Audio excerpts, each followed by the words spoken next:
SIR এর চূড়ান্ত তালিকায় অধিকাংশই বিবেচনাধীন রয়েছেন, তাই তার প্রতিবাদে অবরোধ শুরু হলো, বিক্ষোভ শুরু হলো।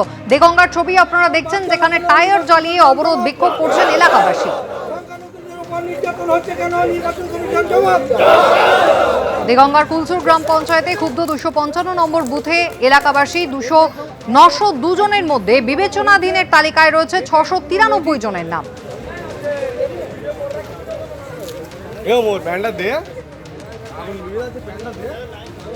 হরমুজ প্রণালী, যেটা নিয়ে বারবার আলোচনা হচ্ছে, যুদ্ধের আঁচে ইতিমধ্যেই চীন আর রাশিয়া ছাড়া এই হরমুজ প্রণালী কিন্তু ইরান বন্ধ করে দিয়েছে, আপনারা জানেন।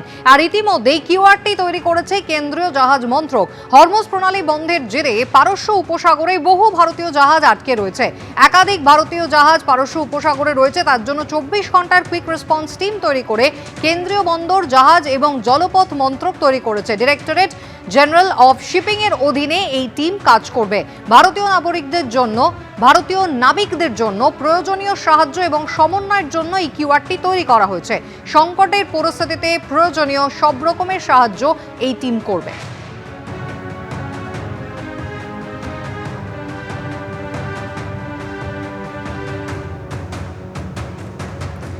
অনির্বাণ বাবু রয়েছেন আমাদের সঙ্গে। অনির্বাণ বাবু, আপনি ঠিক এই হরমুজ প্রণালীর কথা বলছিলেন এবং এই মুহূর্তে ভারতবর্ষের সংকট, একটা তো নিঃসন্দেহে ডলারের তুলনায় টাকার দাম পড়ে যাওয়া, এবং বলতে গেলে আজকে একটা রেকর্ড 92 টাকারও বেশি হয়ে গিয়েছে।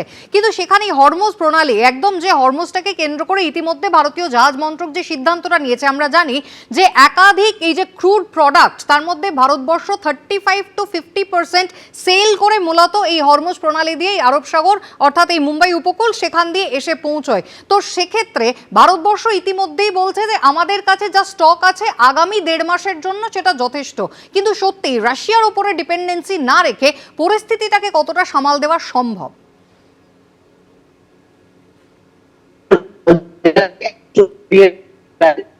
স্টক আছে, সেটা 40-45 দিন চলতে পারে, এটা নিয়ে সমস্যা নেই। সমস্যা হচ্ছে আমাদের অতিরিক্ত টাকা খরচা হবে, এটা নিয়েও কোনো সন্দেহ নেই। সরকারের উপর পোশাকাটা একটা চাপ লাগবে, কিন্তু এর সঙ্গে সঙ্গে আশার বাণী হচ্ছে যে গত অর্থবর্ষে ভারতবর্ষের তেল আমদানি করতে যে টোটাল খরচা হয়েছিল সেটা 137 বিলিয়ন ইউএস ডলার, মানে এটা 2024-25-এ। 2025-26-এর যে আমাদের কাছে তথ্য আছে আপ টু জানুয়ারি 31, এই ফেব্রুয়ারি মার্চের খবর এখনো আসেনি, সেক্ষেত্রে কিন্তু আশার আলো হচ্ছে আমরা টোটাল যে অয়েল ইম্পোর্ট করতে খরচা করেছি সেটা অনেকটাই কম, 100 বিলিয়ন ইউএস ডলার।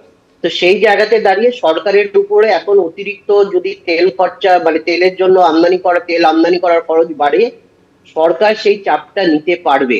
আমি আশ্বস্ত করছি যে সরকারের যে টোটাল অয়েল ইম্পোর্টের যে খরচাটা হয়েছিল গত বছরে, তার পার্সপেক্টিভে এই বছরে কিন্তু ওভারঅল বিলিংটা কম আছে এখনো অব্দি। তো এই বছরে যদি আমরা দেখি যে সেখান থেকে সরকার ম্যানেজ করতে পারছে, তাহলে হয়তো আগামী দিনে সরকার এই চাপটা জনগণের উপরে দেবে না। দেখুন, সরকারের তেল কিনতে যদি খরচা বাড়ে, সরকার যদি সঙ্গে সঙ্গে সেই চাপটা জনগণের উপরে দিয়ে দেন, তাহলে একটা জিনিস মাথায় রাখতে হবে যে জিনিসপত্রের লাগাম ছাড়া মূল্য বৃদ্ধি হবে। আপনার মনে থাকবে কুসুমিতা, এই ভারতবর্ষের বাজারে সব থেকে বড় চ্যালেঞ্জ হচ্ছে জিনিসপত্রের দাম বৃদ্ধি, এবং দাম বৃদ্ধি হওয়ার জন্যই কিন্তু চাহিদাটা বৃদ্ধি হচ্ছিল না।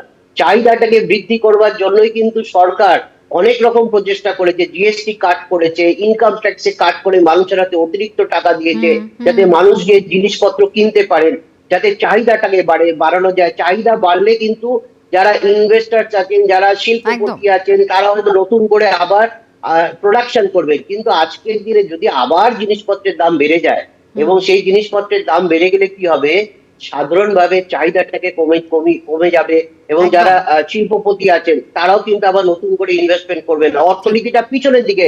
একেবারেই তাই। অর্থনীতিকে স্টেবল রাখার জন্য এই মুহূর্তে ভারত সরকার হয়তো একেবারেই নিঃসন্দেহে একটা নিয়ন্ত্রিত ভাবনা চিন্তা করছে, এবং তার পাশাপাশি অবশ্যই আমাদের মাথায় রাখতে হবে পশ্চিমবঙ্গ সহ 5টি রাজ্যে বিধানসভা নির্বাচনও রয়েছে। তার আগে সত্যি কি পেট্রোপণ্যের মূল্য বৃদ্ধি হতে পারে বা লাগাম ছাড়া হতে পারে? হয়তো নয়, উত্তরটা আপাতত হয়তো কিছুটা হলেও স্বস্তির। লেবাননের ছবি আপনারা দেখছেন, একেবারে ধ্বংসস্তূপে পরিণত হয়েছে। একের পর এক মিসাইল হামলা, ড্রোন হামলা, আর তারপরে ছবি দেখুন। আল্লাহু আকবার।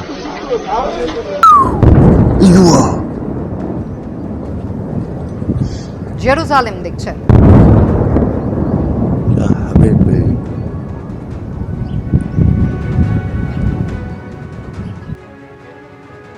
এবিপি আনন্দ, এগিয়ে থাকে, এগিয়ে রাখে।